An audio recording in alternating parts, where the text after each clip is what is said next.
Hello everyone. Here I'm showing you how you can measure what size of paper you can fit in your pot.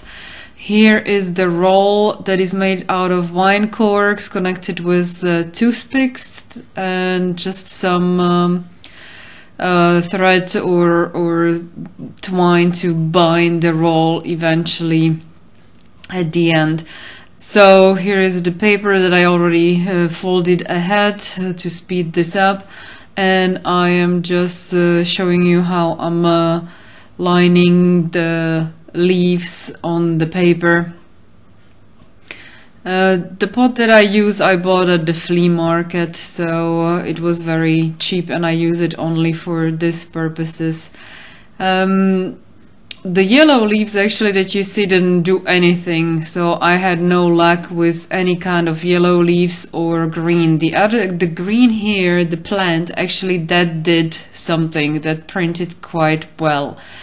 I have mostly success only with brown leaves, and I collect them when it's wet outside, so they are flexible and they don't break.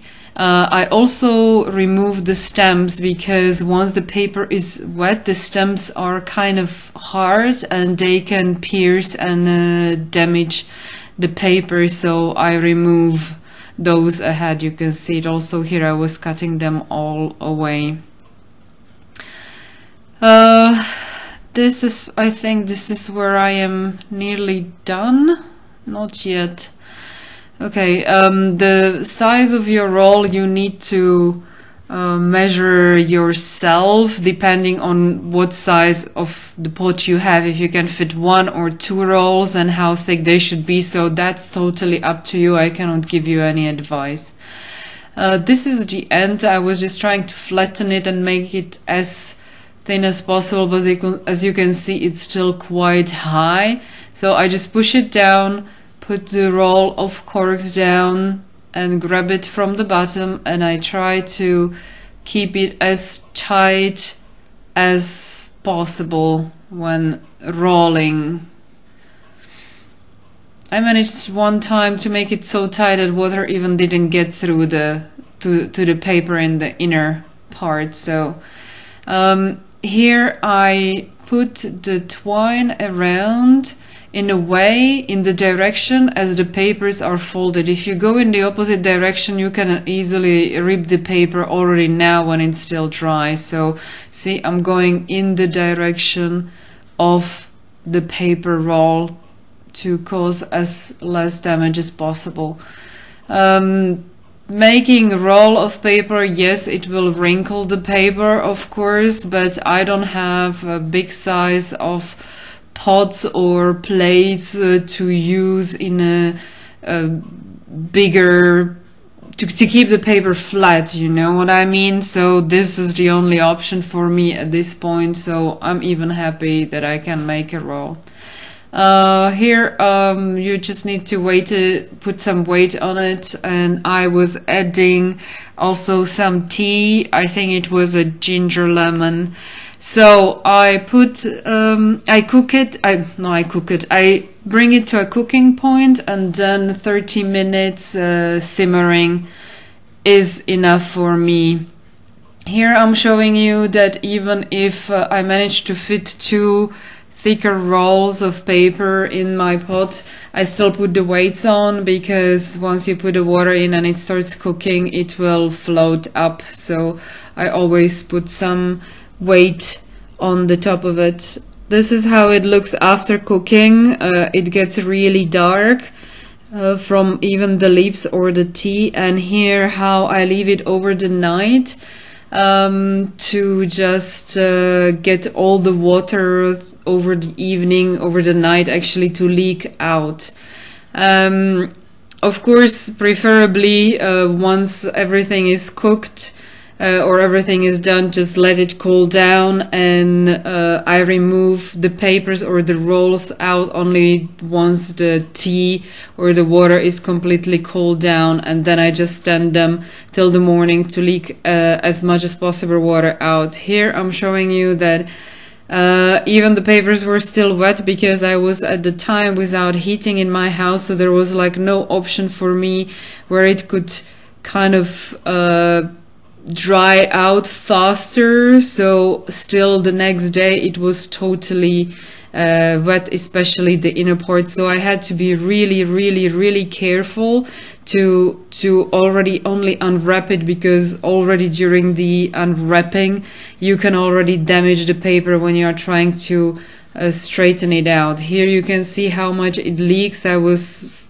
cleaning it up all the time because that's where I could take a video by my window, but usually I actually do this in my kitchen next to this draining space next to my sink. So that's much easier to clean. So here I'm just going to show you how I successfully managed to rip the paper. It was one of the first ones actually where the roll was, and as I was trying to straighten the paper and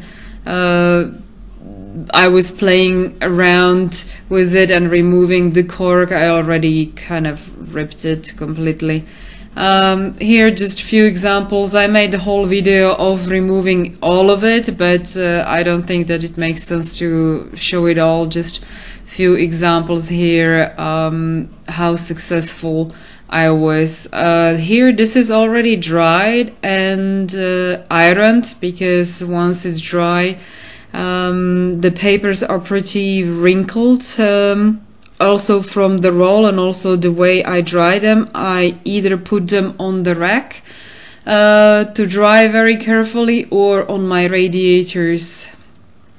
So once they dry, they are really not good to be used. So I iron them through the baking, using the baking paper on top. Here I'm showing you that I didn't have any color print, but I had actually like an embossed print on the paper, which is also cool.